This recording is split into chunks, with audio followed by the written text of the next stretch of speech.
The Black Smoke Pope. Understanding Vatican Traditions. Have you ever wondered what people mean when they talk about black smoke at the Vatican? Today, I'd like to share with you the story behind this fascinating tradition that's happening right now in Rome. Imagine this. Pope Francis, who led the Catholic Church for many years, passed away on April 21, 2025. Now, cardinals from all around the world have gathered at the Vatican to choose a new leader.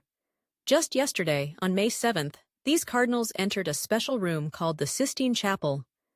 The doors were locked behind them, and they began a process that goes back hundreds of years. When the cardinals vote for a new pope, they use an interesting way to let the world know what's happening. They burn their ballot papers in a special stove, and the smoke goes up through a chimney that people can see from outside. Here's the cool part. The smoke changes color to send a message. If the smoke is black, it means they haven't chosen a pope yet. If it's white, it means we have a new pope. Just yesterday, people saw black smoke coming from the chimney. This told everyone waiting in St. Peter's Square that the cardinals would need to keep voting.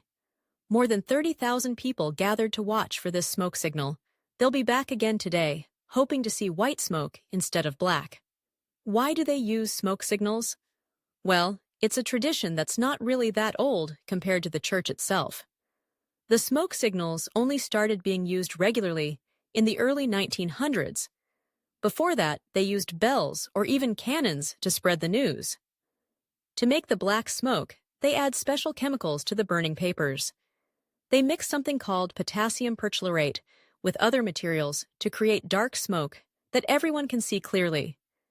For white smoke, they use different chemicals that create a cloud-like effect. The process of choosing a pope is called a conclave, which comes from Latin words meaning with a key.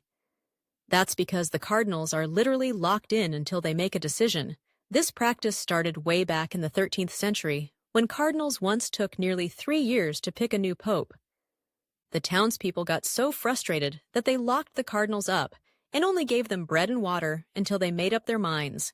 Today, 133 cardinals from 70 different countries are taking part in this important vote. Each one writes his choice on a slip of paper, folds it, and places it in a special container. For someone to become pope, they need to get 2/3 of the votes. If nobody gets enough votes, they burn the ballots, add the chemicals to make black smoke, and try again. The cardinals will vote up to 4 times each day, twice in the morning and twice in the afternoon. They'll keep voting until someone gets enough support to become the new leader of the Catholic Church. When that happens, white smoke will rise from the chimney, bells will ring out across Rome, and a cardinal will step onto the balcony of St. Peter's Basilica to announce Habemus Papam. We have a pope. Most papal elections in recent times don't take very long. The conclave that elected Pope Francis in 2013 only lasted 2 days. No conclave since 1831 has lasted more than 4 days. So the world probably won't have to wait too long to see white smoke replace the black.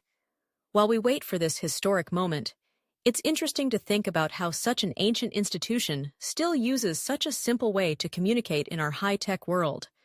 No text messages or social media announcements, just smoke rising into the sky, telling a story that billions of people around the world understand. So the next time you hear someone talk about black smoke from the Vatican, you'll know exactly what it means.